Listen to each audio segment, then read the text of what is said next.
Hey, I'm here today to answer the question, why don't women know more about family finances? My name's Michael Hollis, and I'm a financial planner with Tapestry FP, where we help people make their money mean something. And we use the phrase weaving wealth with meaning to describe that. I answer questions that real people ask. Today's question comes from a friend who I've known for 20 plus years, and she reported this to me. She meets with lots of moms, and they'll start talking about finance things. Maybe they're talking about, earning an extra income with a side hustle. And my friend will ask oftentimes basic financial questions like, well, how much do you spend? Or what's your household budget? And she reported that 100% of the time, these moms she was talking to said, I have no idea. And this just blew her away. So she wanted to know, why don't women know more about their family finances?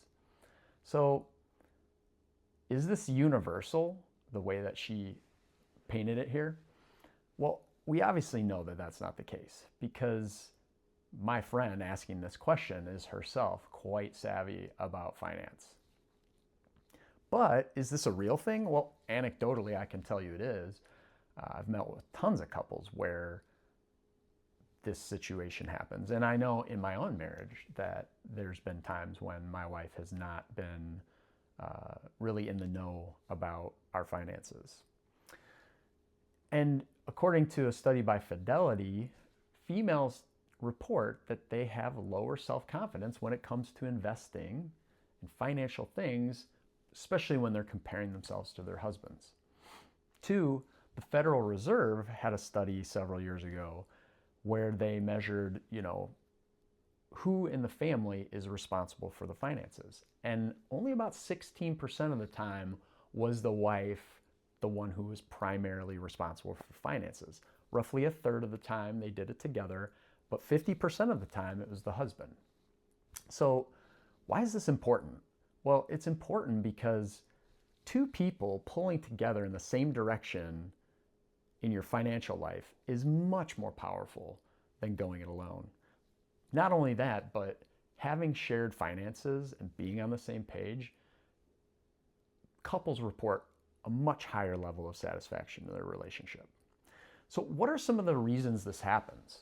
Well, first of all, just a general division of labor. When we get married, we fall into certain roles, and it's not always intentional. And when you have one role or the other, you tend to have less understanding about the role that's not your responsibility because you don't really need to know about it. Two, we're all different people. So you might have a general lack of interest about finance, and that's totally normal.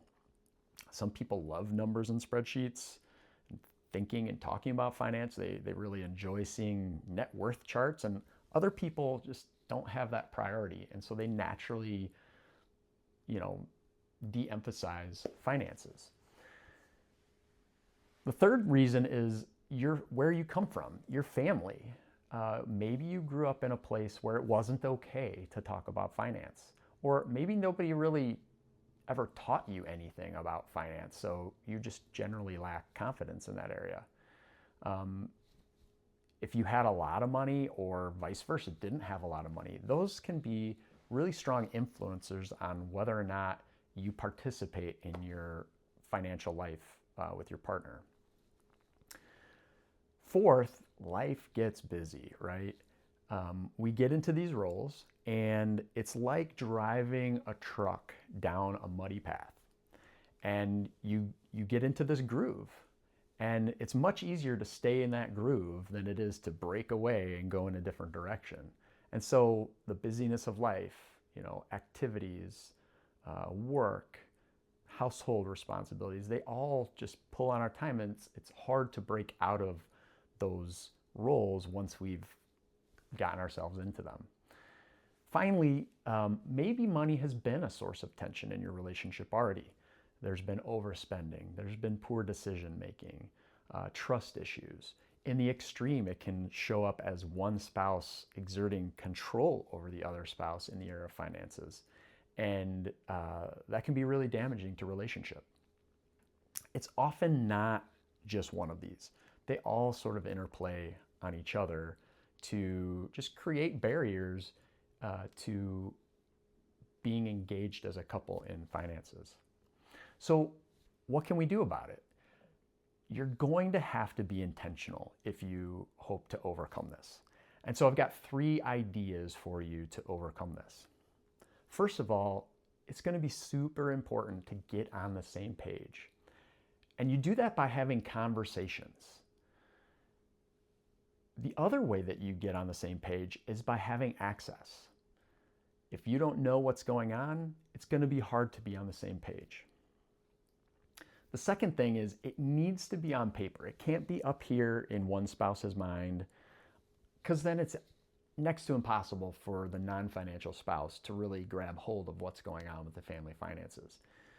And by getting it on paper, I don't mean physically writing it on a notebook. I mean, there's got to be some tool that you use that makes your family's finances visible so you can see what's going on.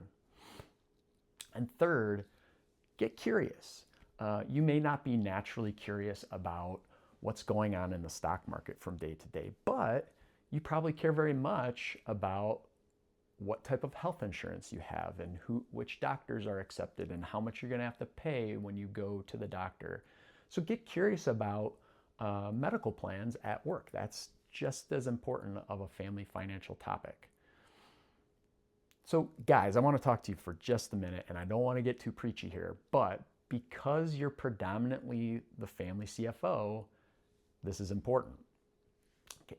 A lot of times your wives are seeking partnership in your marriage, and finances is no different. It's up to you to initiate. You're going to have to be the initiator. And this is going to show that you care. And really the number one way that you can show that you care is by listening. The other way that you can really show that is by being completely transparent. Nothing is off limits. Open up the books, invite her in to see everything that's going on, okay? All right, so what are some practical tools that you can use to get on the same page, get it on paper, and get curious, okay? First of all, I want you to think about having a regular vision date. And I don't want this to be a cheesy thing, but it's a time to get away, to find common ground, and it's not going to be just once. There needs to be somewhat of a regular cadence to this, whether it's monthly, whether it's quarterly, something where you're going to get away, get together. At first, it's not about solving problems. It's really just about listening and understanding where each other are coming from. Okay, 2, shared accounts. And now I know this is super controversial for some people. There's lots of objections about this. But shared accounts build trust. And there's ways to address the concern where one spouse feels like, well, I don't want to feel like I have to ask permission to spend my money. There's ways to address that so that you still feel like you're an individual person, but that shared account access is going to be a huge vehicle to getting on the same page and building trust. Okay, the third practical thing is a regular budget meeting. And a budget meeting is where you guys decide together how you're going to spend your income. A couple practical things in the context of budgeting is that you both share tracking expenses. You're each entering your transactions, categorizing it, and you can both see how things are going. The second area in the budget where you can really collaborate is the shared responsibility of paying bills.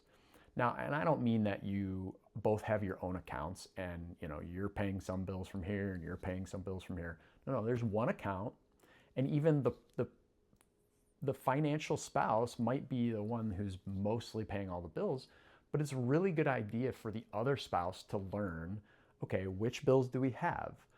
Here's the database of usernames and passwords, and now I know how to log in and I can make a payment.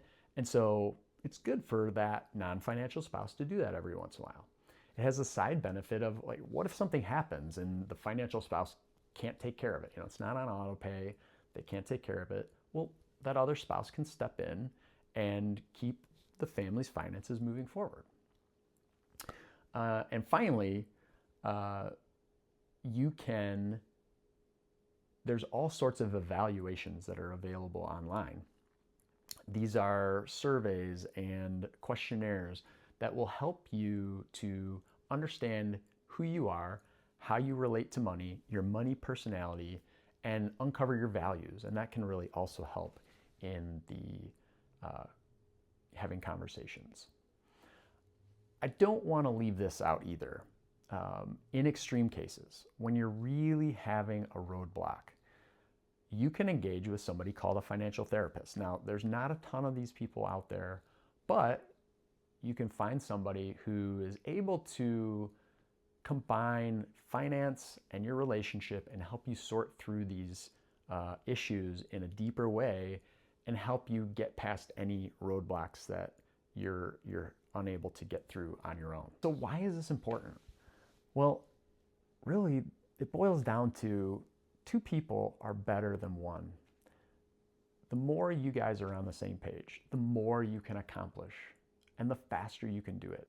And two, your relationship is going to be that much more enjoyable when you're on the same page. And that's why I help couples remove money as a source of tension. If you have any other questions about how to do this on a practical basis, feel free to email questions@tapestryfp.com or go to our website and fill out our online question submission form.